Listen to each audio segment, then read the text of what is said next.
olmaktan büyük bir gurur duyuyorum. Çünkü bugün size hoş geldiniz derken Türkiye'de bir ilke hoş geldiniz diyorum. Bir ilki tanımaya ve deneyimlemeye hoş geldiniz diyorum.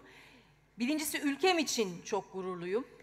İkincisi Muğla için çok gururluyum ki kendimi artık sahiden fahri hemşeriniz sayıyorum. Muğla kartı ilk ben talep ettim ekipten, öyle söyleyeyim. Bugün biz belediye ve vatandaş arasındaki ilişkiyi, o hizmet dayanışma ilişkisini yeniden tarif ediyoruz. İşte asıl bunun için de çok gururluyum. Büyük bir dijitalleşme hikayesi var arkasında ama inanın yalnızca bu kadar değil. Bugün hayatımıza girecek olan Muğla Kart aynı zamanda adalet demek, eşitlik demek, onurlu, insan onuruna yakışır bir hizmet anlayışı, dayanışma demek, insana öncelik vermek demek. Zaten dünyayı döndüren kavramlar da bu kavramlar değil mi? Adalet ve vicdan. Ama bundan sonra dünyamızı döndüren başka kelimelerden de bahsedeceğiz. O kelimelerin ilk sırasında veri var. Bütün dünya bunun peşinde. Liderler artık şehirleri, o şehirlerin dijital ikizleri üzerinden yönetiyor. Gerçek zamanlı planlamalarla yönetiyor.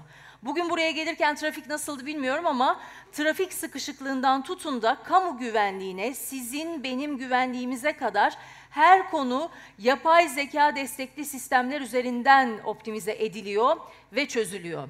Aylar önce Muğla Büyükşehir Belediyesi'nin harikulade ekibi bana bugün bu sahnede duyacağımız sistemi anlattıklarında ben çok heyecanlandım. Onlar çok tevazu sahibi bir ekip, o yüzden anlatmazlar yaptıkları işleri. Genel bence alışkanlığı böyle Muğla Büyükşehir Belediyesi'nin. Fakat onlar Türkiye'de bir ilk demekle yetindiler. Ben gazeteci olarak yetinmedim ve biliyor musunuz araştırdım. Londra'dan Seul'e, Hong Kong'tan Amsterdam'a kadar dünyada mevcut sistemleri şehirlerinde uygulayan başkentleri, şehirleri araştırdım. Ve bu kadar fazla hizmeti, bu kadar fazla insanla buluşturan ikinci bir sistemle henüz karşılaşmadım. Büyük heyecan duyuyorum geleceği konuşmaktan. Ama biliyorsunuz biz ne zaman gelecekten, memleketten, hizmetten bahsetsek söze önce geçmişimizi, atalarımızı yad ederek başlıyoruz. Büyük liderimiz ve bütün vatan kahramanlarımızı hatırlayarak başlamak istiyoruz söze. Sizleri başta Gazi Mustafa Kemal Atatürk ve bütün vatan kahramanları adına saygı duruşunda bulunmaya ve ardından İstiklal Marşımızı okumaya davet ediyoruz efendim.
Kıymetli dostlarım, ben bugüne kadar Muğla'yı anlatan çok film, çok video izledim. Anlatması o kadar kolay değil çünkü tarihinden başlasak ayrı bir derya, doğasını anlatsak ayrı bir derya, insanını anlatsak ki benim gerçekten en sevdiğim videolarımda Muğla insanının sesi sözü var. O bambaşka bir dünya. Hepsi çok keyifli ama şimdi izleyeceğimiz video benim için de bir ilk olacak. Bunun için heyecanlıyım. Gelin geleceğe Muğla'dan bir pencere açalım ve bugün bu sahnede sizinle buluşturacağımız vizyona dair tanıtım filmimizi izleyelim. Değerli konuklar, Muğla Büyükşehir Belediyesi Dijital Dönüşüm Lansmanı'na hoş geldiniz. Bugün burada Muğla'nın dijital altyapısının ilerleyişine ve nasıl geliştirileceğine tanıklık edeceksiniz. Muğla'ya ilk kez gelen birinin daha havalimanından ayrılmadan nasıl şehre cep telefonuyla entegre olduğunu göreceksiniz. Başta ulaşım olmak üzere ziyaretçilerin ve Muğlalıların şehrin önemli markalarıyla alışverişinin daha da kolaylaştığını, Muğla hakkında her türlü bilgiye cep telefonlarından ulaştıklarını, isterlerse adres bilgisi ve yol tarifi alabileceklerini göreceksiniz. Muğlalıların ve Muğla'yı ziyaret edenlerin hayatında daha pek çok yeni dijital dokunuş olacak. Muğla Büyükşehir Belediyesi dijital dönüşüm lansmanıyla teknoloji şehre, meydanlara ve ceplere yayılacak. Bir büyük alkış hak ediyor bence. Birazdan daha ayrıntılarıyla dinleyeceğiz. Kıymetli konuklar, ben dün prova esnasında böyle ilk işaretleri alınca Muğla kartın ne olduğuna dair hemen dedim Fahri Muğlalılar ne oluyor? Bize de bir kart, tamam dediler Duygu Hanım, size de bir kart. Kendini Muğlalı hisseden herkes bu ayrıcalığı yaşayabilir. Gerçekten başlarken de söze aynısını söyledim Sayın Başkanım. Türkiye için de çok gururluyum. Bir ilkten bahsedebilmekten yana çok gururluyum. Çünkü sadece bir ulaşım kartı, bir alışveriş kartından bahsetmiyoruz. Aynı zamanda hepimizi aynı noktada buluşturabilen bir dayanışma kartından, bir hizmet sisteminden bahsediyoruz. Yepyeni bir dönemden bahsediyoruz. Ben gerçekten ekipten daha heyecanlı anlatıyor olabilirim bunu. Tanık olmak bile büyük bir ayrıcalık. İsterseniz şimdi sizleri Muğla'nın dijital dönüşümünde öncü olan ekiple, yani Muğla Kart'ın mimarlarıyla buluşturalım. Açılış konuşmalarını yapmak üzere Muğla Büyükşehir Belediyesi Bilgi İşlem Dairesi Başkanı Sayın Ethem Usluoğlu'nu sahneye davet edelim efendim.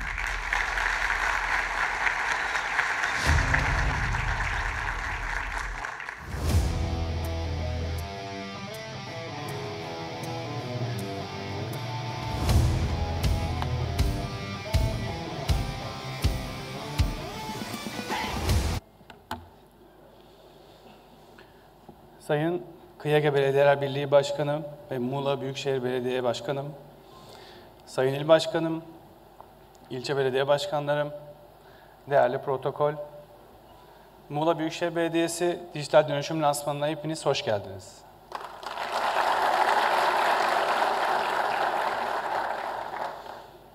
Bugün burada sadece dijital projelerimizi anlatmak için değil, aynı zamanda geleceğin kentini nasıl inşa ettiğimizi sizlere anlatmak için buradayız. Dijital dönüşüm dediğimiz kavram aslında kısa vadede tamamlanabilecek bir şey değil. Vizyon, süreklilik ve kararlılık gerektiren uzun bir süreç. Bu süreç sadece yeni sistemlerin kurulmasıyla değil, aynı zamanda kurum kültürünün, iş yapış biçimlerinin ve vatandaşla olan iletişimin de dönüştüğü bir süreç. Tabii biz buna önce kendimizden başlayalım dedik ve belediyemizin içinde kullanacağımız MBB kurumsal adını verdiğimiz bir uygulamaya geçiyoruz. Burada buna kurumsal Muğla Bel.tr adresinden bütün belediye personelimiz ulaşabilecek. Tabii önce Bilgi İşlem Daire Başkanlığı olarak bunu kullanmaya başladık. Daha sonra tüm belediyenin iş süreçlerini buraya dahil edeceğiz. Burada artık tüm talepler, arıza bildirimleri, proje yönetimi, iş atamaları, sadece bizim için değil, tüm belediyenin içerisindeki iş atamaları, envanter ve stok yönetimi artık bu platform üzerinden yürütülecek. Ayrıca vatandaşlarımızın farklı kanallardan, çağrı merkezi olabilir, farklı kanallardan bize ulaştığında bunları yapay zeka destekli bir yapıyla otomatik iş emirlerine dönüştürüyoruz. Böylece ilk çağrı merkezinin bir miktar yükünü almış oluyoruz ve işleri daha takip edilebilir hale getiriyoruz.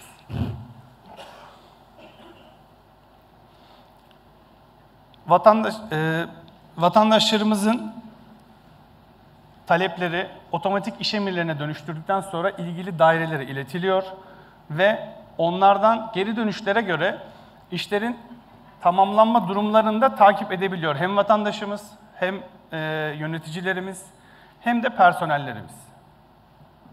Bu dijital dönüşümde önce kendimizden başlamamız gerektiğini düşündüğümüz için hayata geçirdiğimiz bir proje. O yüzden önce belediyemizle başlamak istedik.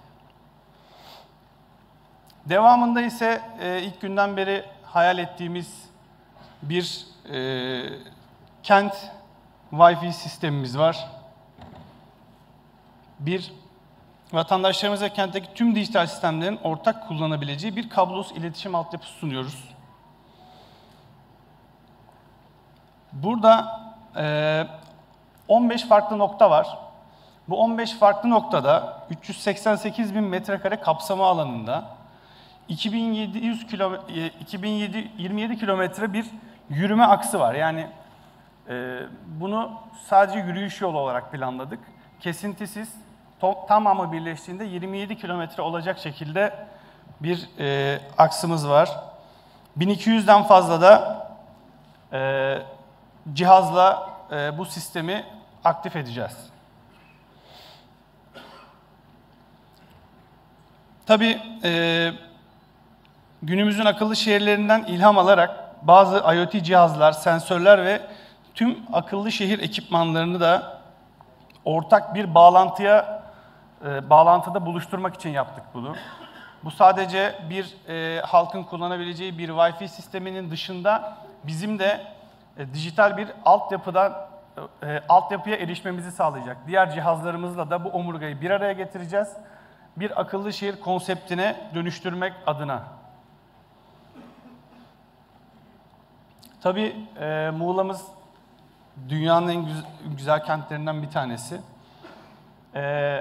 Bu güzelliğin en önemli nedenlerinden bir tanesi de sahillerimiz, kıyılarımız. Bunları korumak adına yeni bir proje başlatıyoruz. Bu projemizde 14 kilometreye kadar net görüntü alabilen kameralarla, yapay zeka destekli analiz sistemleriyle birleştirerek hem denizin içini hem de hava kalitesini kontrol ediyoruz. Eğer bu konuda herhangi bir problem gördüğümüzde de bunun kaydını yapıp ilgili kurumlara cezai yaptırımlar için aktarıyoruz.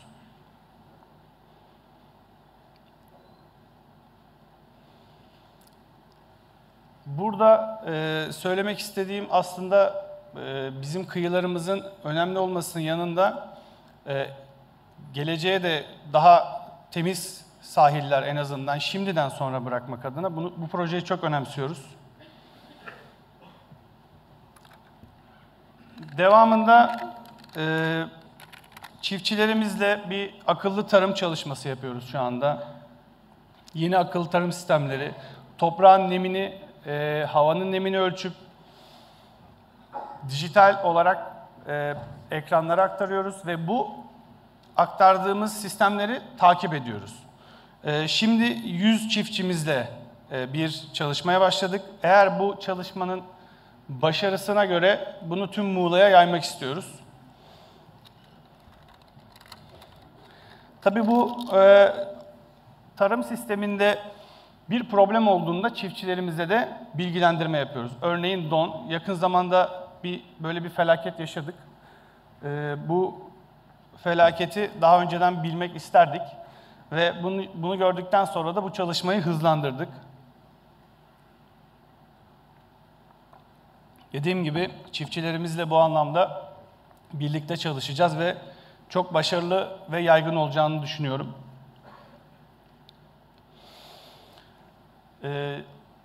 Akıllı kentler biraz böyle artık çok kullanılmaya başladı ama gerçekten akıllı kentlere ulaşmak için bazı platformları bir araya getirmek lazım. Bunlardan bir tanesi de bizim akıllı bank ve mobilya diyebilirsiniz sistemlerimiz. Bunlar günde en küçüğü 1 kilowatt elektrik üretiyor ve üzerinde entegre şarj adaptörleri var. Yani telefonunuzu otururken şarj edebiliyorsunuz kablosuz ve kablolu olarak. Bunun yanında aslında bizim bunu önemsememizin bir noktası daha, biz bunları kablosuz router ve access point'lere çeviriyoruz. Yani aslında bu cihazlar bizim için bir internet dağıtma noktası da aynı zamanda. İstersek buna dönüştürebileceğiz. Bu da bizim için önemli. Bunların konumlarını da kent Wi-Fi'nin olduğu yerlere koyarak biraz daha hem kapsam alanını genişletmek hem de kullanım rahatlığı sağlamak istiyoruz. Bunların tamamı %100 güneş enerjisiyle çalışıyor ve karbon salınımını azaltarak çalışıyorlar. Bu da bizim için sürdürülebilir kentler adına çok önemli. Hemen sonrasında yine belediyemizin içinde çalışmalarında kullanmaya başladığımız bir hafriyat yönetim sistemi var. Bunu biz in-house olarak geliştirdik. Aslında söylediğim şeylerin tamamı in-house olarak geliştirildi. Bu hafriyat sistemi belge kalabalığını ortadan kaldıran bir sistem. Bildiğim kadarıyla bizden birkaç belediyede bu sistemi talep ettiler. Onlarla da birlikte çalışıyoruz. Buradaki konu şu, normalde 2 hafta süren bir süreç minimum bu hafriyat sistemi. Biz bunu online olarak bu belgeleri talep edip bir güne kadar bu taşıma iznini düşürüyoruz. Burada zaten maliyet belediyemize geliyor aslında. Bu hafriyat için verilen belgeler araçlarla taşınıyor, ilçelere gidiyor, tekrar geri geliyor ve çok ciddi bir zaman kaybı yaşıyoruz. Bunun önüne geçtik. Maliyet kaybının da önüne geçtik tabii ki. Bir yandan da kontrollü taşıma ve kontrollü bertaraf sağlıyoruz. Yani bizden izinsiz kimse herhangi bir yere döküm yapamayacak duruma geliyor bu sistem sayesinde. Yani tüm izin ve denetim bizim tarafımızdan sağlanıyor ve tabii ki önemli noktalardan bir tanesi raporlama. Bunun geri dönüşü de bizim için çok önemli. Yani sistemi raporlayabilmek ve daha sağlıklı nasıl çalışabilir, bunun kararını vermek için elimizde dijital veriler oluşuyor.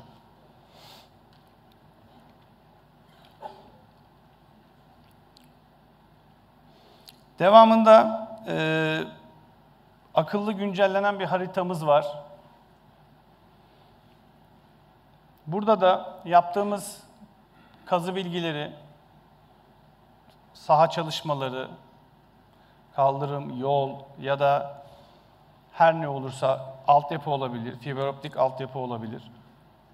Bunların tamamını yayınladığımız bir servisimiz var. Buna mobil uygulamamızdan da vatandaşlarımız ulaşabilecek. Bütün planlanan çalışmaları, planlanma tarihlerini, başlangıç ve sonlarını buradan gösteriyor olacağız. Dilerse vatandaşlarımız bu bilgileri, sokağındaki bilgileri de SMS olarak alabiliyor olacaklar. Son olarak da muhtarlarımız için yaptığımız bir çalışma var. Onunla bitirmek istiyorum. Bir talep hattı ve bir organizasyon yapısı kurduk orada. Mahallemizin istek ve şikayetlerini ilettikleri bir platform bu. Buradan direkt talepler muhtarlık işleri daire başkanlığımıza düşüyor. Ve oradan da diğer daire başkanlarımıza talep olarak dağıtılabiliyor. Bunu da çok önemsiyoruz. Yaygınlaştırmak için de çaba gösteriyoruz. Muhtarlarımızla birlikte bu sistemi daha da geliştirmek istiyoruz. Benim size aktaracaklarım bu kadar. Sayın Başkanım, Muğla Kart ve Muğla Aplikasyon'un sizlere daha sonraki oturumda bahsedecekler. Bizi dinlediniz ve dijital dönüşüm yolculuğumuza ortak olduğunuz için çok teşekkür ederim. Saygılar sunarım.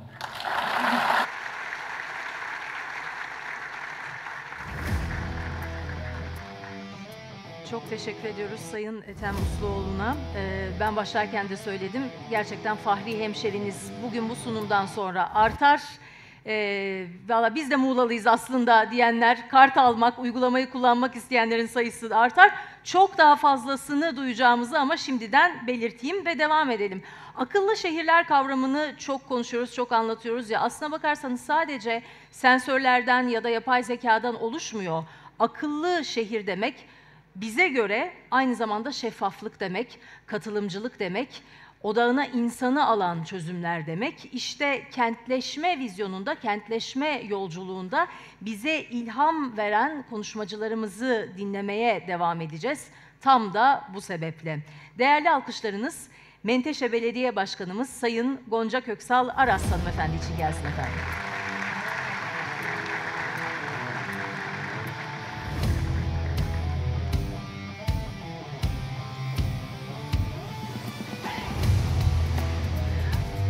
Hoş geldiniz başkanım. Buyursunlar. Teşekkür ederim.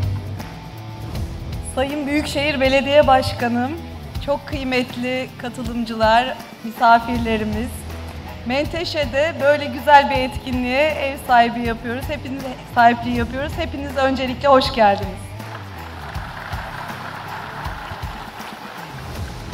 Evet, artık dijital bir çağda yaşıyoruz. Günden güne gerçekten teknoloji hayatımızın her alanına biraz daha fazla hızla girmeye devam ediyor. Bütün gündelik alışkanlıklarımızdan, iletişim biçimimizden, değil mi? Uyanma şeklimiz bile herhalde neredeyse değişti. Eskisi gibi uyanmıyoruz. İşte bir cep telefonunun belki alarmıyla uyanıp günlük işlerimizi yine dijital platformlarda planlayıp iletişimimizi o alanlarda ve başka bir dille kurup yani hayatımızın akışında her şey değişti. Tabii ki dijitalleşmenin, teknolojinin bu hızlı gelişiminin bazı büyük avantajları var ve bazı dezavantajları da var. Bunları hep konuşuyoruz, değerlendiriyoruz. İşte çocuklarımızı bu bağımlılıktan nasıl kurtaracağımızı konuşurken bir yandan kendimiz tamamen bu alanın içinde hayatlarımızı kurguluyoruz, organize ediyoruz. Bunun avantajlarını ve dezavantajlarını gerçekten çok doğru değerlendirip avantajlarını en iyi şekilde ve en yüksek oranda kullanmak bence çok önemli. Özellikle belediyecilik alanında az önce daire başkanımız detaylı güzel bir sunum yaptı. Gerçekten akıllı tarım uygulamalarından tutun da yaptığınız hizmetlerin takibine, hafriyatların takibinden çıkın da yani birçok alanda belediyecilik anlamında halkın sesini duymak, halka sesini duyurmak, etkinlikleri planlamak, buna şeffaf ve katılımcı bir şekilde bunları gerçekleştirmek, bütün bunlar için bu alan çok önemli ve Dünya Kenti Muğla vizyonuyla yola çıkan Ahmet Başkanıma da gerçekten böyle bir dijital dönüşüm bakış açısı, vizyonu çok yakıştı bence. Bundan sonra kent mobilyalarının, akıllı kent mobilyalarının kullanımından tutun da her alanda hayatımızda dijitalleşme çok daha etkin ve aktif olacak. Bunu bu şekilde kullanmak çok önemli. Çok teşekkür ediyorum emekleriniz için. Çok sağ olun daire başkanımıza, Büyükşehir Belediye ekiplerimize. Evet, çok sözü uzatmaya gerek yok. Eski bildiklerimizi unuttuk. Yeni sisteme hep birlikte adapte olacağız. Bunu hep birlikte kullanacağız. Güzel bir toplantı olacağını eminim. Hayırlı uğurlu olsun.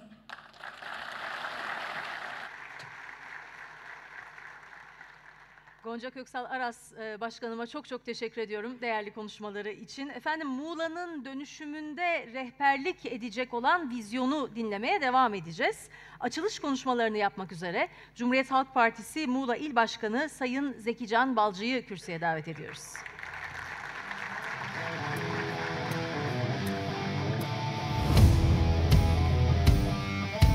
Hoş geldiniz efendim.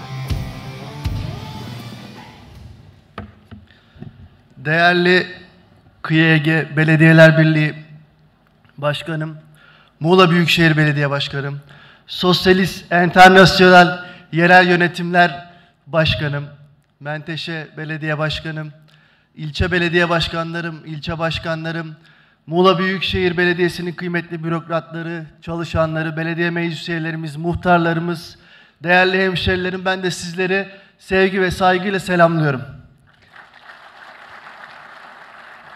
Artık Sayın Ahmet Aras Başkanımın sıfatlarını, görevlerini sayarken gerçekten onur duyuyoruz, gurur duyuyoruz. Geçen hafta yine uluslararası bir göreve seçilmesinden dolayı hem Cumhuriyet Halk Partisi olarak hem de Muğla olarak, Muğla örgütü olarak ve Muğlalı olarak çok büyük bir gurur duyduk, onur duyduk. Bu anlamda başkanım çok teşekkür ederim. Uluslararası dolayı hem partisi olarak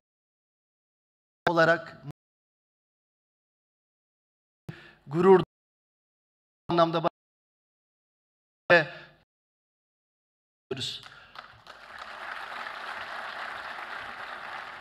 bugün değerli Gonca Başkanımın da ifade ettiği gibi 1,5 yıl önce Ahmet Başkanımla Dünya Kenti Muğla vizyonuyla bir yolculuğa çıktık. Bir yıl içerisinde bu vizyona uygun olarak, bu vizyonu ileriye taşıyacak ve halkımıza verdiğimiz sözleri, bu anlamda verdiğimiz sözleri yerine getirecek birçok çalışmaya, hizmete hep birlikte hem örgüt olarak hem Muğla Büyükşehir Belediyesi olarak ilçe belediyelerimizin de katkılarıyla birçok çalışmaya imza attık. Bugün aslında bu çalışmaların en değerlilerinden, en kıymetlilerinden birini halkımızla buluşturmanın mutluluğunu yaşıyoruz. Dijital dönüşüm aslında 21. yüzyılda geldiğimiz noktada sadece bir teknolojik bir isim değil, aslında her bir yurttaşın katılımcı, şeffaf ve belediyeye daha rahat, belediye hizmetlerine daha rahat ulaşabilme anlamında bir yurttaşlık hakkı olduğunu düşünüyorum dijital dönüşümün ve bu anlamda Muğla Büyükşehir Belediyesi'nin birçok belediyeden önce bu atılımı hayata geçirmiş olmasından mutluluk duyuyorum Cumhuriyet Halk Partisi Muğla İl Başkanı olarak. Aslında bu aynı zamanda da Cumhuriyet Halk Partisi vizyonunun, Cumhuriyet Halk Partisi'nin iktidara geldiğinde halkımızın kamu yönetimine katılımcı bir şekilde entegre edilmesinin de aslında yerel yönetimlerde bir hazırlığı anlamında. Bu anlamda Muğla Büyükşehir Belediyesi'nin atmış olduğu bu adım çok kıymetli ve çok değerli. Ben bu kıymetli çalışmaya imza atan başta Büyükşehir Belediye Başkanımız Sayın Ahmet Aras olmak üzere tüm bu çalışmada hizmeti, emeği, düşünsel katkısı olan tüm çalışma arkadaşlarına yürekten teşekkür ediyorum Muğlalılar adına.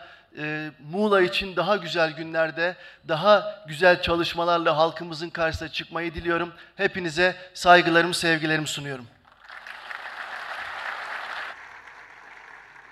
Sayın Zeki Can Balcı'ya kıymetli konuşmalar için çok teşekkür ediyoruz. Değerli misafirler, şimdi sahneye dijital dönüşüm dediğimiz zaman dünyada ismi akla gelen önemli bir konuşmacıyı davet edeceğiz.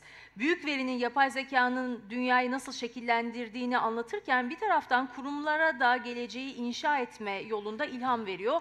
İzninizle İngilizce sahneye davet etmek istiyorum. Now, please welcome one of the world's leading voices in digital transformation, a visionary who inspires organizations to act today for the world of tomorrow. Please give a big round of applause for strategic futurist and tech thought leader Rick Vera.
Okay, finally. All right. Glad to be here, glad to be mic'd. I'm going to talk about the human aspect of digitization. I was being introduced as a guy that talks about digital transformation, but I like to talk about humans and digital transformation. But let me first introduce myself. And let me start with a lie. This is a lie. I was not born to inspire. You know, I travel the world, I do keynotes all over the globe. By the way, from today on, I've already seen what you presented. I can talk about Moulav in the rest of the world as an example of smart city management. But I was not born to inspire. There was not the moment that I was 3, 4, 5 years old. People asked me, Rick, what do you want to do in life? And I said, I want to become a professional keynote speaker. You know, I've been in business. I've been a CEO for like 25 years.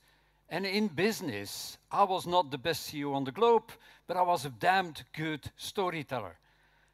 And that's what I still do. I sold my company in 2009, and I retired. And after 6 months, my wife said, Rick, please go out and do something, because you need to do something. And then I started to do what I still do today, that's to travel the world and to talk to companies, to inspire companies, to still be the storyteller. And I not only do that on big stages, but I also love to do that at London Business School. I'm a faculty member at London Business School, and there my topic is this. How, as a company, as a city, are you still going to be relevant for people and society in 2040? And you might look at me and say, Rick, 2040, why do we have to think about 2040? Do you have any idea how complicated our lives are? Yeah, I think so. You've just survived the virus. You've just survived the global supply chain crisis. You've just survived inflation. You're in the middle of a climate crisis. You're in the middle of a regulation crisis. You're in the middle of a talent crisis. It's so difficult to find the right people and to keep the right people. And then your citizens, they're more and more demanding, and they don't want to pay for it. And on top of that, we're all afraid of this new generation that's approaching us, Generation Z. And we are so afraid of Generation Z. So we don't have time for 2040. Rick, you can talk about 2040, but we don't have time for 2040. But who remembers this, the financial crisis of 2008? Who remembers it? And I reckon that you remember it like it was yesterday. But that was 17 years ago. So 2040 is closer to us than the financial crisis of 2008. So it's around the corner. And I hope that in 2040 you're not going to open up your eyes and going to say, we should have done something in 2025. So there might be the question. No, it's not what you think it is. Rick, can you predict the future? Because if we know exactly what 2040 is going to be like, we know exactly what we need to do to get there. Now, I can predict the future because I've got a crystal ball. I bought my crystal ball at Amazon. Yeah. And I asked my crystal ball, explain to me what the future is going to be like. And my crystal ball said, in 2040, we're going to live in the metaverse. And I know you're way too polite to not start and laugh at me. Because let's face it, the metaverse, that was a hype, no? There were companies building real estate in the metaverse. There were companies building headquarters in the metaverse. But where is it? So I've asked my good friend ChatGPT. Yeah, ChatGPT, tell me what is the metaverse? And ChatGPT tells me the metaverse is like a big shared space where people can hang out, work, learn, and do stuff together using computers or other devices. Okay, if this is the definition. Who has an identity on LinkedIn? Who's on LinkedIn? Most of you are on LinkedIn. Who has WhatsApp on his phone? Yeah, so you do your communication in a digital way. Who works remotely from time to time? Who works from home from time to time? So you work in a digital way. Who does digital shopping? Stupid question, everybody does digital shopping. Digital entertainment, Spotify on your phone, you have Spotify on your phone, you do your banking in a digital way, you do your navigation in a digital way. We are already living in the metaverse. The metaverse is not going to happen in 2040, the metaverse is happening right here, right now. And so companies and cities need to stop to run their business like it's still 1999. We're no longer in 1999. You know, in 1999, that was introduction of the www, and then we had e-commerce, and after that, we had social media in 2004, and then we had the iPhone and everything went mobile, and then we had the platform economy. You know, that all happened in between 1999 and now. And now on top of that, there's all those new technologies. And let's face it, we all have to pretend that we understand it, but we don't really understand it. Big data, AI, autonomization, Web3, blockchain, augmented virtual reality, the metaverse. That's a lot. So a lot has changed. We already live in this digital universe. And we are infected. We are infected by a virus that came on this planet in 2012. Now you might think, what virus is that? Now, I'm going to do a virus test. No, I'm not going to poke into your noses. We've been doing that quite enough. But I'm going to ask you to do something else. Take your smartphones. Take all your smartphones. Take your smartphones. Come on, take your smartphones. Don't be afraid. Okay, unlock them. So facial recognition or a thumb. All right. Take a deep breath, because this is going to take some courage. And now pass your smartphone to your neighbor. Pass your smartphone to your neighbor. Come on. See what happens? You can have him back. You can have him back. Okay. If you've been feeling this, that's a symptom. That's a symptom. You're all feeling nomophobia. Why? We have been infected by the smartphone zombie virus. We've all been turned into smombies. Smombies that can't live our lives without our smartphone anymore. If you recognize this, especially that last one, running out of battery power is running out of life. So yes, we have changed dramatically. But there's a paradox. We are hyper-connected. We can talk to everybody at any given moment. We have access to the whole world. So we must be very happy. But if you look at it, people are more lost, lonely, puzzled and afraid than ever before. That's a paradox. If you open up your smartphone in the morning, you realize that you're in a perfect storm. The world is changing at dramatic speed. You think you're out of control. We see all those disasters in our phone. So yes, it's no wonder that we are afraid, that we are lost, that we are puzzled. We have the feeling that we're sitting in this cozy, amazing room in Mula, but out there, it seems like there's a perfect storm. This is my favorite business book of the moment, Alice in Wonderland. All of you have become Alice, and the world out there is Wonderland. A world that seems to be upside down and inside out all the time. And every time you think that you understand the world, you find out, no, I didn't understand it. We are Alice in Wonderland. And what is the world that gets curiouser and curiouser? And what's her superpower? Her superpower in a world that gets curiouser and curiouser is curiosity. We need not to be afraid, not to feel lonely, but we need more curiosity in our lives. And curiosity, that starts with asking questions. So I'm here in Mula, and then the first question that pops up in my mind is, what is a city for? Why do we run a city? We run a city for all citizens, all visitors, all companies. We run a company, we run a municipality for all. And what's the why? Why are we here? What would people miss if the city wouldn't be here? That's a damned important question. And then if you think about it, digital people, because you have all turned into digital people, but you are still people. And people will only remember not what you do, not what you say, but how you make them feel. And for me, that is the raison d'être, that's the why of every city. That's your why. Creating feel good for all your visitors, for all your citizens, for all your companies, now and in the future. That's why you have to be sustainable, because it's not only about this generation, it's also about the next generations. And how do you do that in this wonderland? That's not going to be easy. But don't be afraid of it. But if you look at it, and I've already seen an example, this world, this wonderland, is full of opportunities. But you have to grab the opportunities. So I hope that today is a wake-up call. Wake up. The world is full of opportunities. We can grab the opportunities, and the opportunities only come once in a lifetime. If we miss them, it's too late. If we grab them, we can become a better city than ever before. And what's the most important that we need to grab? Think about yourself.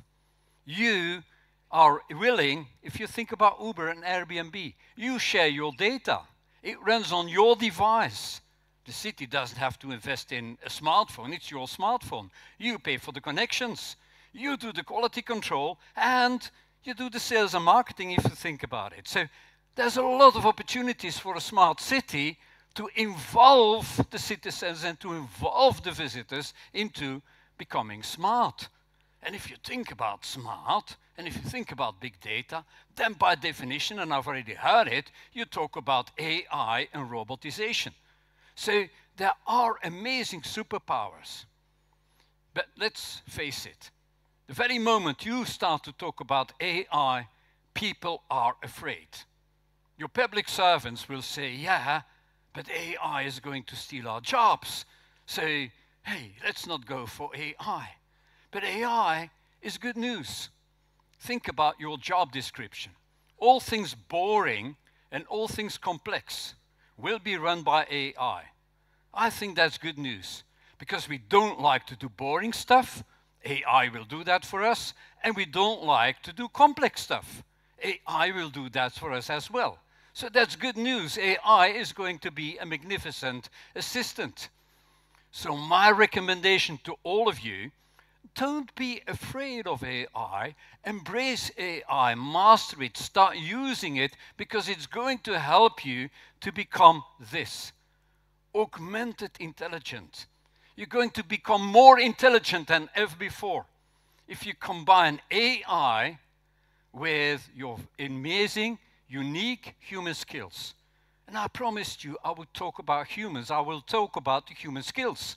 And for me, the human skills are this: critical thinking, collaboration, compassion, creativity, and curiosity. This is my good news slide.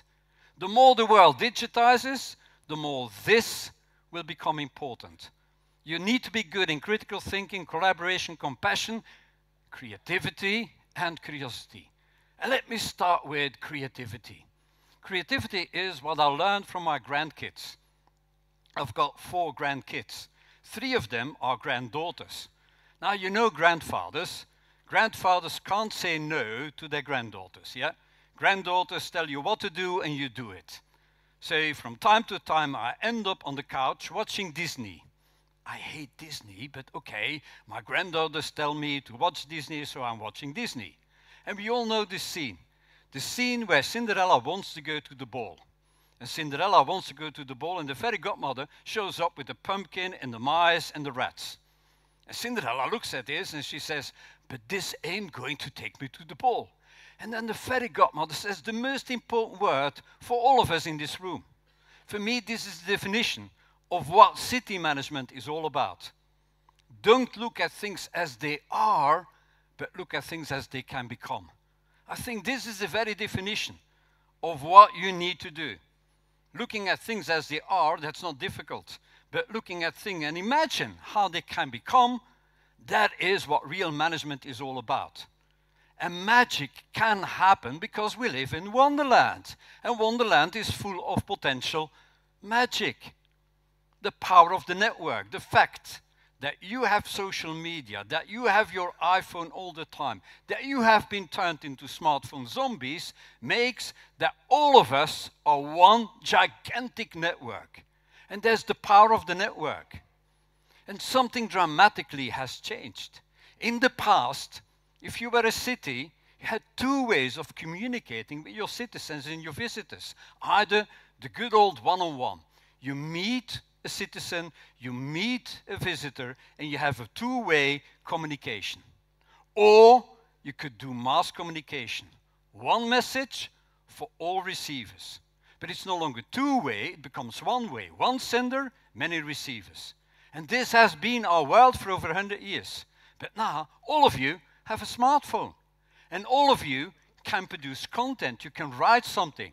And so, cities need to listen to you. They can listen to you. So, if they listen to you, they learn about you. And at the same time, all of you are connected. So all of you are influencing each other, but all of you can participate in becoming a smart city. It's no longer the smart city does it for you. No, it's us that become the smart city. So you have an old world, one-on-one and one-to-many, and you have a new world, many-to-one and many-to-many. And that new world, that's only like 10 years old. So there's not many cities like Mula that are already using that. So you are a pioneer, you are a game changer. You should be proud of it. Broadcasting one message for all your citizens has become two-way communication. Listen to your customers, listen to your citizens, listen to your visitors. One size for all needs to become hyper-personalized. I want to make it as personal for each individual as possible. And centralized, we versus them, becomes us. It becomes networked. And that is an absolute amazing superpower, because you can ask your citizens, you can ask your visitors to become co-workers, to share their data, to share their devices, to share their connections, to do quality control for you, and to help you to sell Mula to the rest of the world. You can ask people to do that. These are superpowers. Who remembers this? Who knows it? Okay. Who has seen it in the movie theater? In the cinema? Okay. That's an age check. Sorry. Yeah. Because that was in 1985. That's a pretty long time ago. And in 1985, Marty McFly took the DeLorean and flew back into the past. And he landed in 1955. And when you see that movie, it's not that difficult to realize that when he changes a little bit in 1955 and then takes the DeLorean and flies back to 1985, what has happened with 1985? 1985 will be different because of the changes he made in 1955. Why then is it so difficult for us to realize that the future doesn't exist? We can't go back and change digitization and AI, but we can look where we are and we can change the ending. By what we decide, what we do today, we change the future of our city altogether. By what you decide today. And that's not going to happen by only doing what you do today just that little bit better. That's not going to be enough. You know, it's like this. Just imagine that this is your business model. You know what I'm talking about, yeah? Putting beach chairs on an overcrowded beach. That's what you're doing, yeah?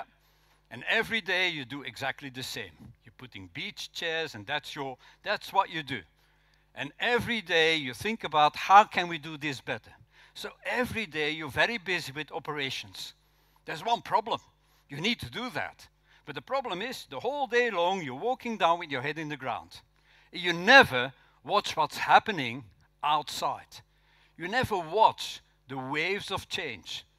And there has been a lot of waves of change. But if you're very busy with your beach chairs, you're not going to see them. And you're going to think, yeah, we'll deal with it when it happens. We see the internet, we'll deal with it when it happens. We see social media, we'll deal with it when it happens. We see the platform economy, we'll deal with it when it happens. We see AI, we say exactly the same. And so next time you look up, bang, that's in front of you. You saw it coming, but you ignored it. And then you're late, unless you're like this guy. And I hope that Mula is like this guy, not waiting on the beach for the waves of change of technology, but start to surf them. And that's what I saw by the introduction of the cart. You're already surfing the waves of change. And then change is not something to be afraid of. It is just a gigantic wave, and you are a surfer, so you like to do that. There will be a lot of opportunities in these fast-changing times. We do agree that times have never changed faster than today. So more and more opportunities will pop up. But how are we going to find them? By being passionately curious. There's 3 types of curiosity. The first type of curiosity is going to help you to see the waves of change before anybody else does. It's a childlike curiosity. You just go out on that wide open ocean and you start to surf the waves of change, and you don't know why, but you find it exciting. That's what is passionate curiosity all about. And if there are new waves of change, talk about AI, it always starts slow. AI started in 1956. 1956. Most of us were not born in 1956. And then there were a couple of first hiccups. The first early signs were in 2012.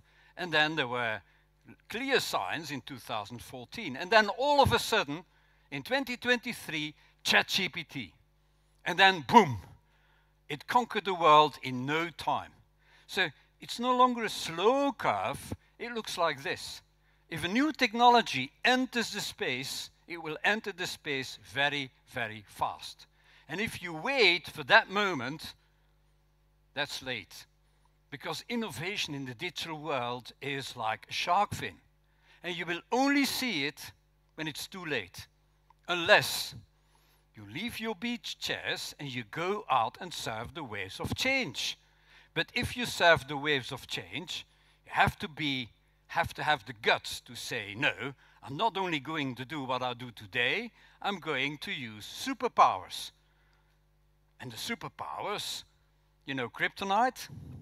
When Superman or Superwoman comes close to kryptonite, they lose all their powers. And what is the kryptonite in most of organizations? Preconceived beliefs. Yeah, I know better. Cynicism. Yeah, it's not going to happen. AI is not going to be that big. It's a hype. Arrogance. We are different. Or we'll wait and we'll deal with it when it happens. What I recommend all of you to do, and it's big fun to do it, is to unleash your crazy inner surfer dude. Forget about your beach chairs from time to time, but go out and surf the waves of change. Don't be afraid of technology, embrace technology and learn to surf the waves of change. And then if you come back, you've been surfing them. Put your waves into one of the 3 boxes. The green box is the box where you say, it's still very, very early. I don't have to do anything with it, but I'm going to keep observing them. Because in this new world, when they start to grow, they will grow fast. And the very moment they grow fast, take it out of the green box and put it in the orange box. Start to experiment, start to explore, start to find out what as a city you can do with it. That's the example I've seen this morning. Are there any other cities already doing it? Most probably not. Are you the first? Most probably yes. That's experimenting. That's trying something new. You should be proud of it. Because if you do that right, it will end up in the red box of other cities. And other cities will catch up. They will copy you. So you need to be the pioneer. And you should be proud to be the pioneer, because the others are only catching up. And they are like the Red Queen in Alice in Wonderland. The character, the Red Queen in Alice in Wonderland, says, in our world, it takes all the running you can do to keep at the same place. If you want to be in tune with your citizens, if you want to be in tune with your visitors, they are changing very fast. You need to change as fast. That is the lessons learned by the Red Queen. You are like the Martian. I don't know whether you've seen that movie, but it's a brilliant movie about innovation. The guy is left on Mars. He's got food for 50 days and he needs to survive 4 years. Now, that means he has to act very fast. It's a movie about the formula for change. Let's face it, people don't like to change. There will be a huge natural resistance to change. If you start talking about change, people will say, nah, we don't like change. Okay, so you need to overcome that. And how do you overcome that? First of all, there needs to be a compelling reason to change. Why would we change? It's very clear. We can change because the world out there is full of opportunities. If we don't grab the opportunities, we're not doing our job as we should do it. Then develop a vision. And the vision is also very clear. We want to create feel-good for all now and in the future. So you have a compelling reason to change, you have a vision. What's the one thing missing? FS, fast steps. Even if people know why they need to do something, even if they see the exit, they're still paralyzed. You need to help them with the first steps. And in The Martian, it is as such. At some point, you might not see the light. And then you're going to say, we give up. It's a bad idea. Or there's another option. You get to work. You solve the first problem, you solve the next problem, you solve the next problem, and finally, you will reach your vision. That's also what I saw. It's problem by problem by problem. You will not be digitized, just bang. It is digitization project after digitization project after digitization project. So that's what it's all about. And there's this other type of curiosity, the second type of curiosity, specific curiosity, that's going to help you. If you are in front with a problem, how are we going to solve that problem? Also there, curiosity is going to help you. Let's do some critical thinking.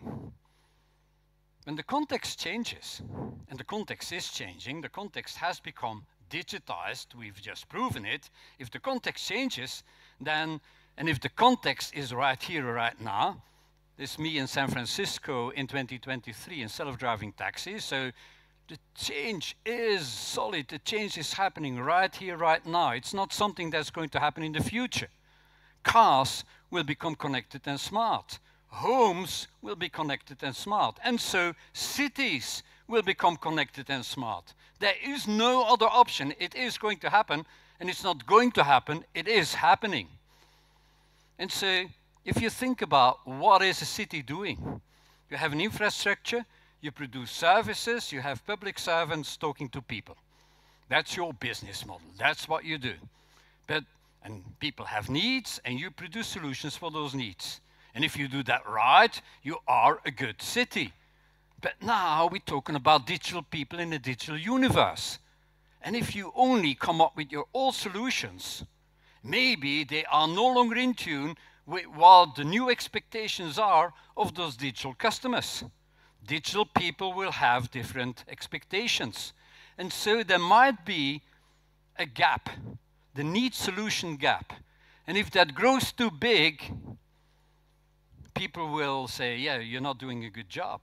And so what is the solution? The solution is to put a digital interface and an AI-driven platform in between your citizens and yourself. That's the solution. But there's one problem. Most people then think, okay, we're going to replace the public servants by the digital interface and by that AI-driven platform. That's what most people think. But it's not the case. Yes, my recommendation is go all in digital. There's no other option. The world has digitized, your citizens have digitized, your visitors have digitized. There is no other option. But, and why? Because of this. Make lives of your customers, make life of your citizens, make life of your visitors faster, easier, more accessible, more simple, and more tantalizing. If you do that, you turn the old solution into slow, complex, difficult, complicated, and boring. Who's got kids here? Boring. If it's boring, they're not going to like your interface. Don't be boring. Be fast, easy, accessible, simple, and tantalizing. But okay, what about people? What about our public servants? If we become ecosystems, because that's what you're going to do. You're going to try to become an ecosystem. And what's an ecosystem? You're going to collect, process, activate data into actionable insights about your citizens and then turn that into feel-good for all. That's what a city needs to do. And what do you have? You have an infrastructure. But the infrastructure is dumb. It has no data. So what are you going to do? You're going to try to collect data. The best data collecting machines are the smartphones of the citizens and of your visitors. Okay, but if you have the data, then you have to build a network of two-way communication. And if you build that network of two-way communication, then you can build a platform run by AI where you collect, process, and activate those data into actionable insights about your citizens, about your visitors, and about the businesses. And then, only then, you can create feel-good for all of them at the same time. Why? Because you create a double feedback loop. The better your applications, the more data, the better the platform, the better the platform, the better the applications, the more data. That's how you become better and better as a city. And then you become the Spotify. Who's got Spotify here? None of you's got the same Spotify. Spotify is hyper-personalized. Why? Because every time you're using it, it's small data. All those small data together is big data. Then you can use the big data to feed the artificial intelligent brain to do clever stuff for each user. Every city can become the Spotify for their visitors and for their citizens by collecting data. Connect to many and engage the individual. But we're still left with that question. What about our public servants? We don't need public servants anymore. Nah, I'm not a believer. Because of this, people, the more the world digitizes, the more people will need people. That's the paradox of digitization. Because people want to discuss and want to talk to people. So no, this is not the end game. The end game is this. Public servants working together with the digital interface, working together with the AI platform to create augmented intelligence. And when they do that, they're no longer public servants because they become people. Everybody becomes a participant in that. Everybody becomes a public servant. Public servants become people. And so this is the end game for every smart city. People, that's including everybody in the city, including public servants, working together with the digital interface, supported by the AI platform, creating augmented intelligence and do clever stuff for each individual. And how do we find out what people are looking for? Compassion. This is what every citizen wants. Every citizen wants to be the center of the universe.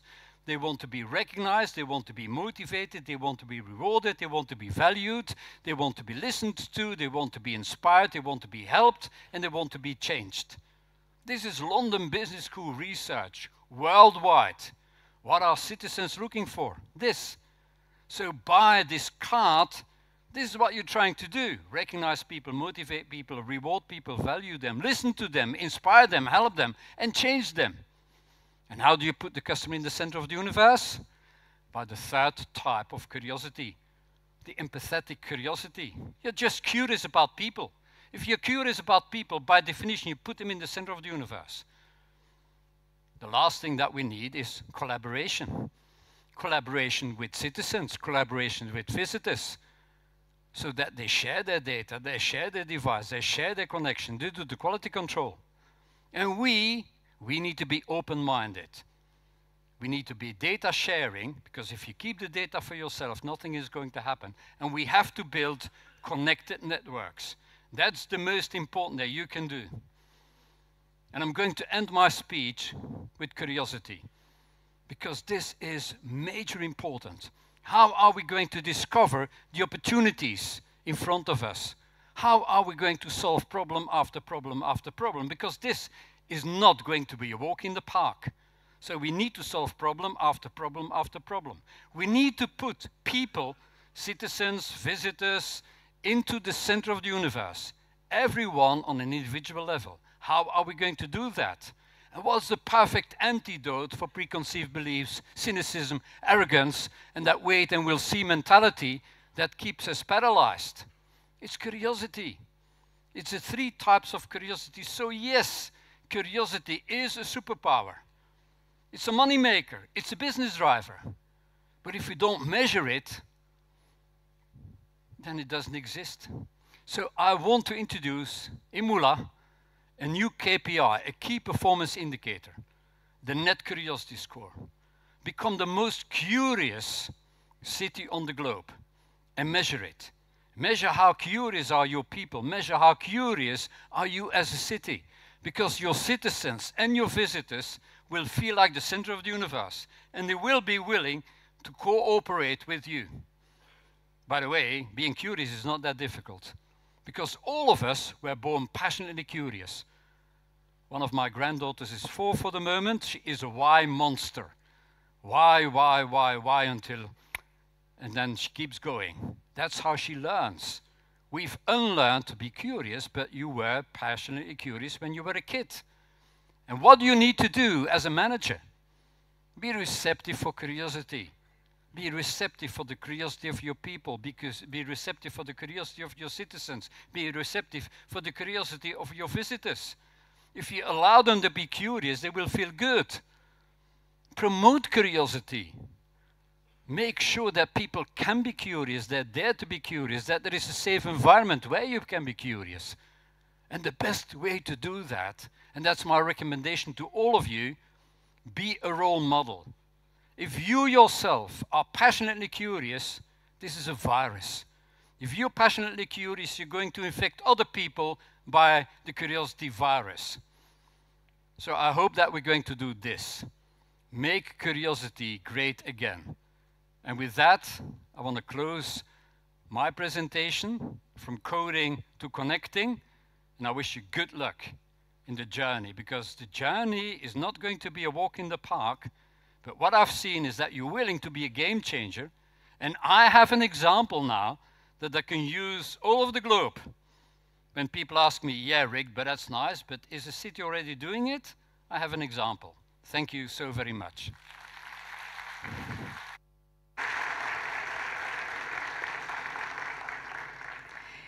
Sevgili Rick Vera'ya çok teşekkür ediyoruz. Valla ben de arkada not alarak izledim. Muğla gerçekten merakın dünyadaki başkenti olur mu? Keşfetmenin, yenilikleri hayatımıza katmanın.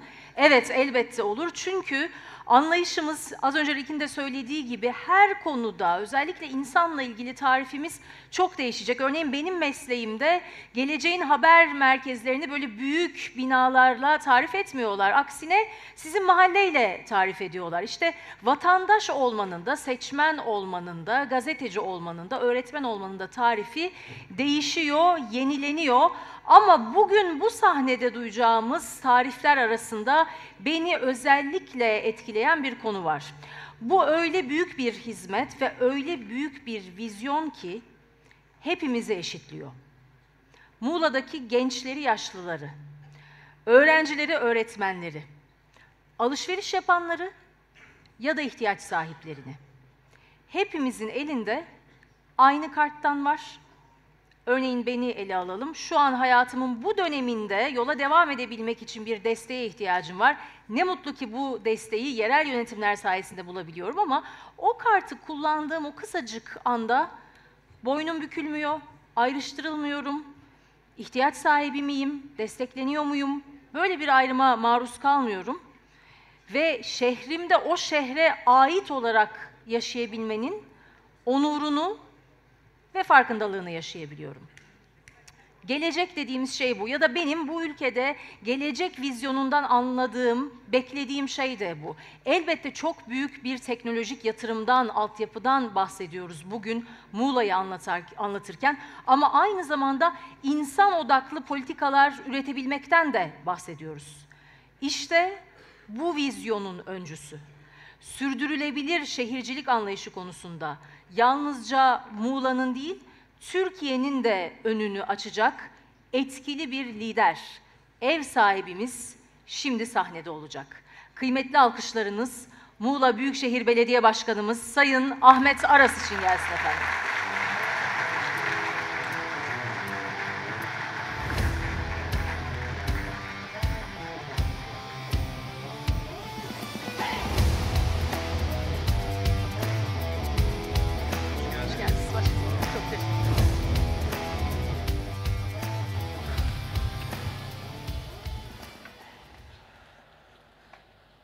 Çok kıymetli il başkanım, değerli belediye başkanlarım, sevgili çalışma arkadaşlarım, ve sevgili Rick Vera, değerli hocam, yine bütün büyükşehir belediyelerimizden bugün aramıza katılan değerli bilgi işlem daire başkan arkadaşlarımız, teknoloji şirketlerinin Türkiye'de faaliyet gösteren şirketlerimizin çok kıymetli yöneticileri, sevgili muhtarlarım, Muhtarlar Derneğimizin, federasyonumuzun değerli başkanı, dernek başkanlarım, yine Muğla'mızda faaliyet gösteren meslek odalarımızın, ticaret odamızın, yiyecek, içecek odalarımızın kıymetli temsilcileri, başkanları, sevgili meclis üyesi arkadaşlarım, değerli çalışma arkadaşlarım, basın mensupları, sevgili hemşehrilerim. Hepinizi sevgiyle, saygıyla selamlıyorum. Hoş geldiniz, sefalar getirdiniz. Öncelikle Ethem arkadaşıma teşekkür etmek istiyorum. Çok dolu dolu bir sunum yaptı. Muğla Büyükşehir Belediye'mizin gelecek vizyonu hakkında, dijitalleşmesi, dönüşümü hakkında bizlere bir yol haritası sundu. Ve bütün bunu tabii ki Muğla'lı hemşehrilerimizle paylaşma imkanı bulduk. Kendisine çok teşekkür ediyorum. Duygu Hanım'a çok teşekkür ediyorum. Duygu Hanım sağ olsun bizi bu türlü programlarda hiç yalnız bırakmıyor ve hem yine kendi bilgi ve birikimiyle beraber sunumuyla, moderasyonuyla da her seferinde bizlere güç katıyor. Rick Vera geldi ve öğleden sonra bir hocamız daha bizlerle birlikte olacak. Onların da, Rick Vera'nın da özetle dünyadaki dijital dönüşüm konusunda, yapay zeka konusunda, içinde bulunduğumuz yine ortam konusunda bizlere çok önemli bilgiler verdiğini hep beraber gördük ve dinledik. Biz de göreve geldiğimiz andan itibaren dünyadaki gelişmeleri, değişimi izliyoruz. Biraz önce Rick de söyledi, bunun dışında kalamazsınız, geç kalamazsınız. O yüzden hızlı hareket etmeniz gerekir ve aynı zamanda da çok iyi bir takip sistemi kurmanız gerekir ki dünyanın neresinde ne oluyor, gelişmeler neler, değişimler, dönüşümler neler, bunları çok iyi takip etmeniz gerekiyor. Bir söz vardır, çok da güzeldir. Bugün aslında içinde yaşadığımız şartlar Türkiye için çok iyi değil. Demokrasi, ekonomi, insan hakları, özgürlükler, birçok konu tehdit altında. Aslında toplumun genelinde bir karamsarlık da hakim. Hele hele gençlerde bu karamsarlığı çok daha fazla görüyoruz. Gelecek kaygıları arkadaşlarımızın özellikle artık görünür oldu. Biliyorsunuz bizim bir Muğla Planlama Ajansımız var. Ajansımızın yaptığı araştırmada gençlerin %70'e yakınının geleceğinden ümitsiz olduğunu ortaya koydu. Yaklaşık %65. Sadece tabii gençlerle muhkim değil, aynı zamanda toplumun diğer kesimleriyle ilgili de sosyal araştırmalar yapıyoruz. Yine tarımda çiftçilerimizin karamsarlıkları söz konusu. Ve ekonomide zaten şu andaki şartlar dolayısıyla turizmcimiz, esnafımız, iş insanlarımız, iş dünyamız, herkes şu anda yaptığı işi nasıl sürdüreceğiyle ilgili büyük bir endişe içerisinde. İşte bu zor şartlarda dahi biz hep atamızın bize çizdiği yolu takip ediyoruz. Umutsuz durum yoktur diyor, umutsuz insan vardır. Eğer umutlu olursanız çözemeyeceğiniz hiçbir sorun yoktur. Bir söz daha vardır, bu da yine bir yabancı düşünürün sözü. Diyor ki, karamsar kötümser, karamsar veya kötümser rüzgardan şikayet eder. İyimser rüzgarın değişmesini veya kesilmesini bekler. Gerçekçi ise yelkenlerini rüzgara göre ayarlar diyor. Biz bugün burada yelkenlerimizi rüzgara göre ayarlamak için bir araya geldik. Evet, durum pek iç açıcı olmayabilir veya umutsuz olabiliriz, umudumuzu kısmen yitirmiş olabiliriz şu günümüzde veya toplumun belli kesimleri. Ama bizler toplum liderleri olarak, yerel yöneticiler olarak, özellikle yerel yönetimlerde çalışan bürokratlar, bütün arkadaşlar olarak toplumun önüne bir ufuk çizmek için, umutsuzluğu ortadan kaldırmak için realist olmak zorundayız, gerçekçi olmak zorundayız ve somut adımlarla, doğru projelerle toplumun hayatını kolaylaştırarak ve gençlerimize, çocuklarımıza, kadınlara, sokak hayvanlarına, çevreye, doğaya sahip çıkarak kendimize yeni bir yol çizebiliriz. İşte bu dönüşümün, değişimin gerisinde kalmadan bunu yapabiliriz. Bugün bu toplantımızın sebebi aslında budur. Bunlar araçlardır. Asıl bizim gitmek istediğimiz hedef daha büyük. Gitmek istediğimiz hedef yine bize atamızın çizdiği çağdaş uygarlık yoludur. Biz bu hedefi her zaman başımızın üstünde tutarak çeşitli adımlarla, atılımlarla veya kısa, orta, uzun vadeli planlarla yine kolay erişilebilir amaçlarla, hedeflerle, belki araçlarla işte asıl bu hedefe doğru ilerlemek durumundayız. Bizim bu ülkede tek büyük liderimiz, rehberimiz var. O da Mustafa Kemal Atatürk.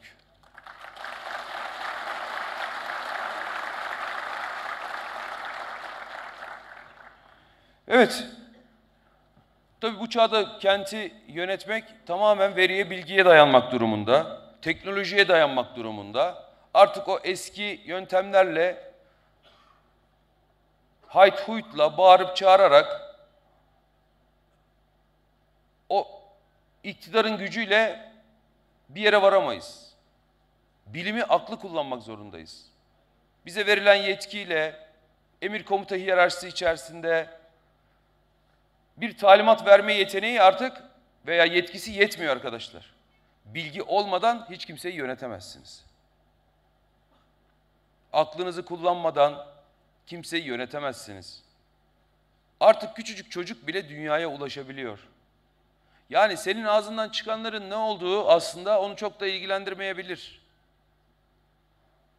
Hamasi nutuklarla, daha önceden öğrenilmiş bilgilerle artık çocukları bile yönlendiremezsiniz. Bırakın toplumun hepsini yönetmeyi. O yüzden bilgiye, akla, teknolojiye, veriye dayanmak zorundayız. Ancak bunu yaparak başarı sağlayabiliriz. Veriye hakim olmayan kentine hakim olamaz. Bilgiye hakim olmayan kendi kurumuna da hakim olamaz. O kurumla ilgili bilgi ve verileri bilmeyen adam, alın onu oraya patron diye oturtturun, belediye başkanı yapın, vali yapın, bakan yapın. Eğer kurumunu hakim değilse, kendi görev ve yetki alanındaki verileri bilmiyorsa yönetemez. Yani burada tabii ki liyakat de ön plana çıkıyor. Ama liyakat çalışmakla olur, kendini sürekli geliştirmekle olur, sürekli okumakla, araştırmakla, incelemekle, yenilikleri keşfetmekle olur. Yoksa oturduğumuz yerde bize bir görev bahşedildi diye ben belediye başkanı oldum, 5 sene burada oturayım. Nasıl olsa 5 sene artık başkanız, Muğla'nın başkanı. Kendimi geliştirmezsem, dünyadaki iyi uygulamaları gidip görmezsem, halkım için, vatandaşlarım için yeni teknolojiler araştırmazsam, oturduğum yerde 5 yıl güzelce başkanlık yaparım ama kentime bir faydam olmaz.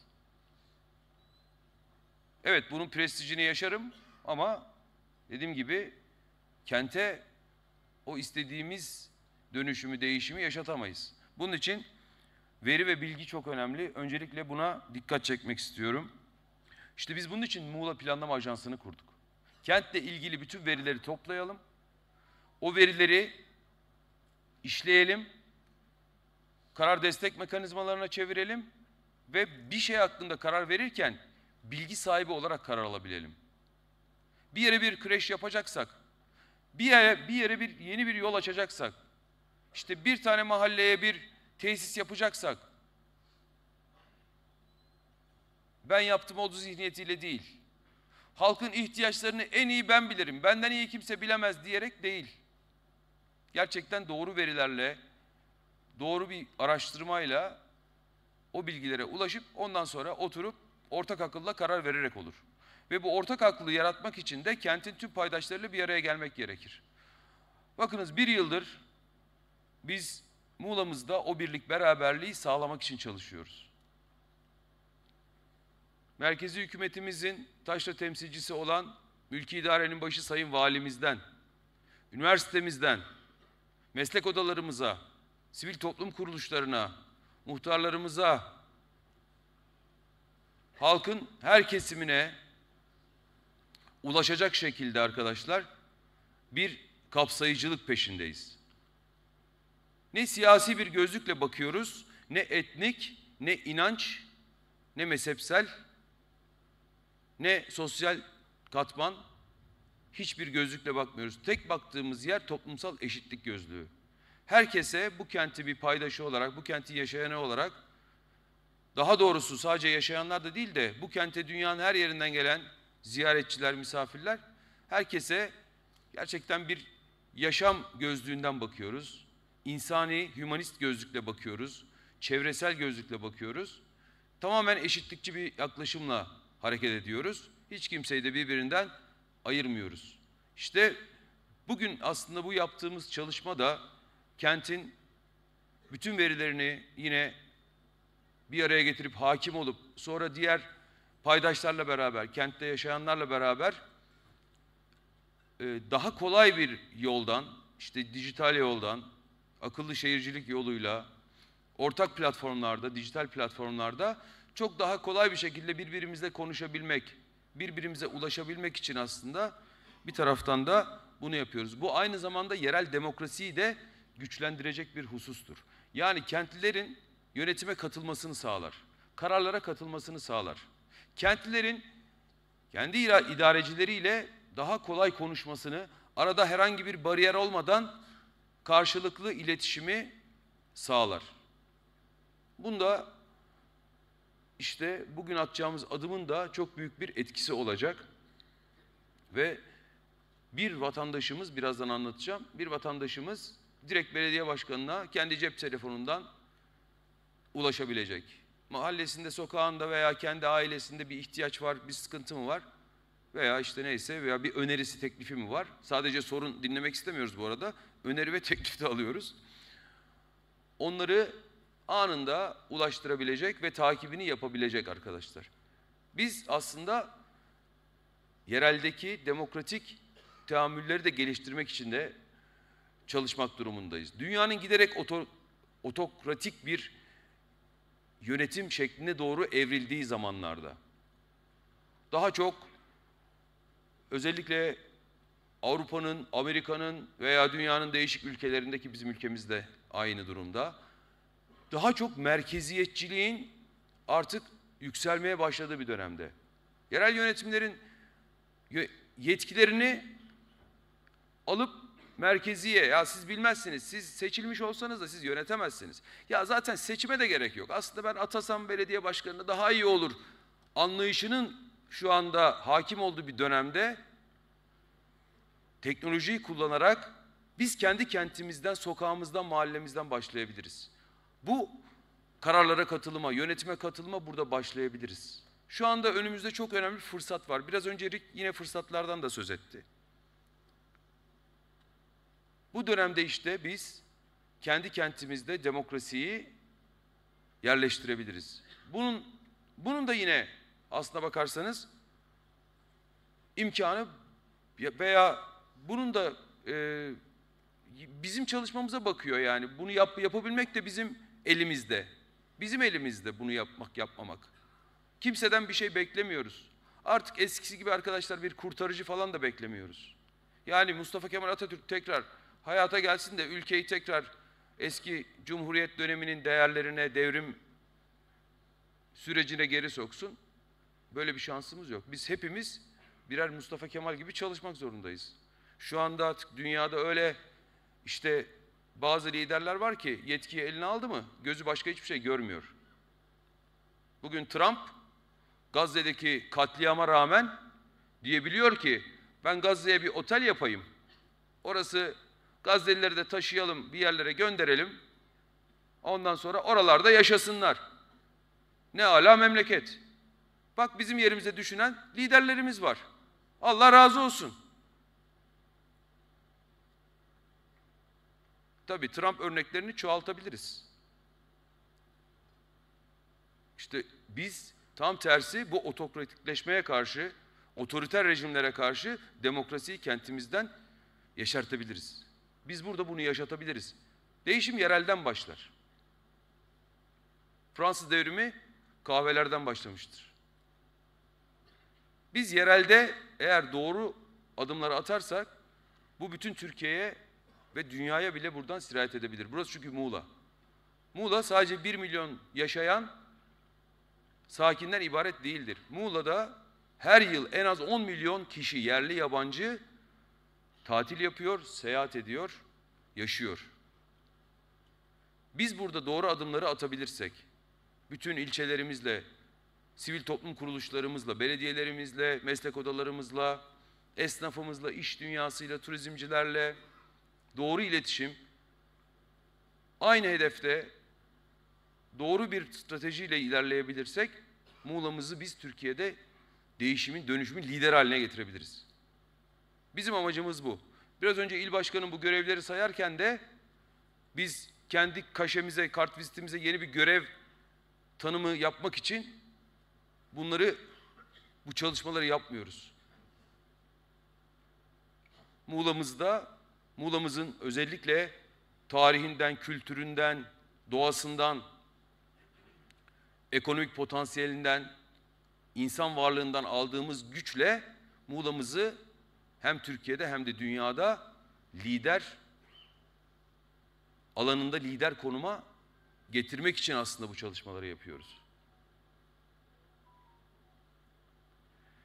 Evet.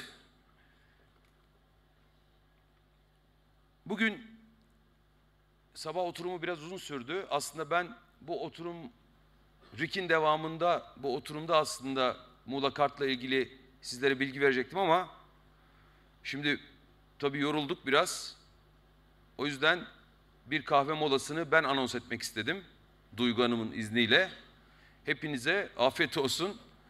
Bir 15 dakika sanıyorum bir kahve molamız var. Sonrasında tekrar salonda buluşmak dileğiyle. Teşekkür ederim.